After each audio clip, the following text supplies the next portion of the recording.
This is Ricochet. She's an absolutely extraordinary dog.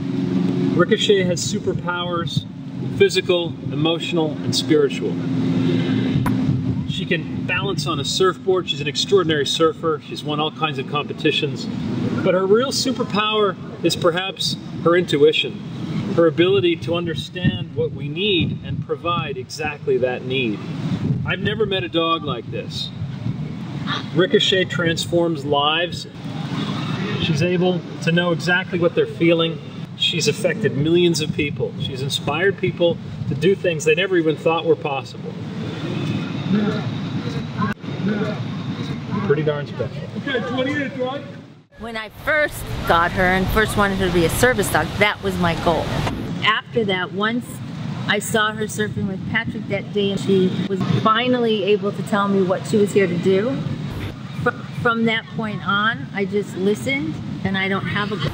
Ricochet looks at it as it's her job. So she's working, she's very serious. She knows that she has people's lives in her paws. And when the kids are surfing with Ricochet, then what happens is they feel like they're empowered and they get the confidence because they're actually doing something by themselves.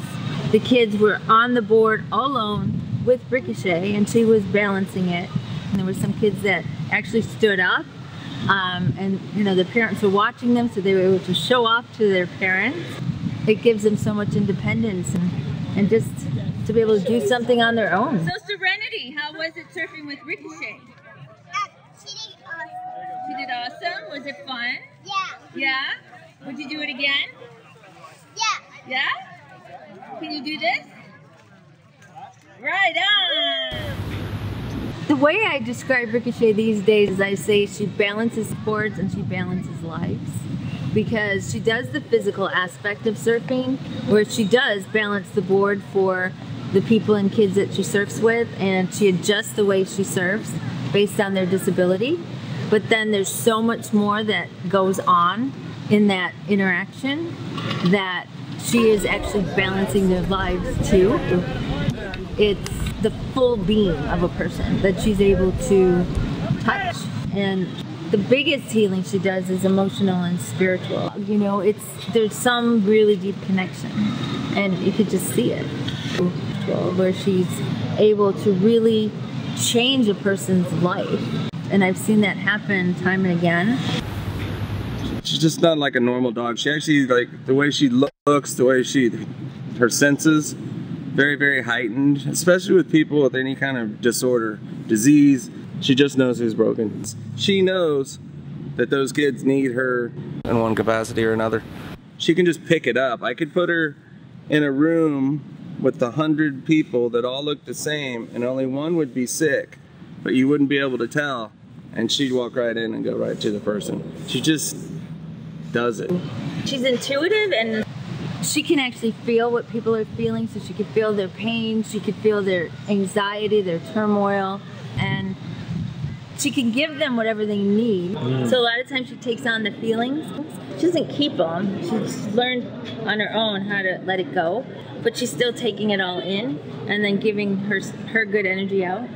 And for instance, yesterday with the woman that she would not come back from, she was pretty much telling me I'm not done giving her what she needs. And that never happened before. I've never had Ricochet refuse to leave a person like that. If I say, come on, let's go, she's always ready to go. And yesterday, I mean, I was putting a lot of pressure on the leash and she was just like, no, I can't go yet. She just wasn't ready to leave. She wasn't finished. She's definitely on a different level than we are. And I think all dogs are, but because she's been nurtured so much, it's just developed, and she's practiced it so much because she works with so many different people. So it's just, for me, I can see what happens when you nurture it. So if we really listen and pay attention, because she's telling you something. She's not being bad, and all those things that the dog is doing is communicating something. Instead of being angry at the dog or ignoring the dog or saying, you know, get out of here or whatever, the more that we pay attention to the dog's behavior and what they're actually communicating through that behavior, the better off it is for all of us.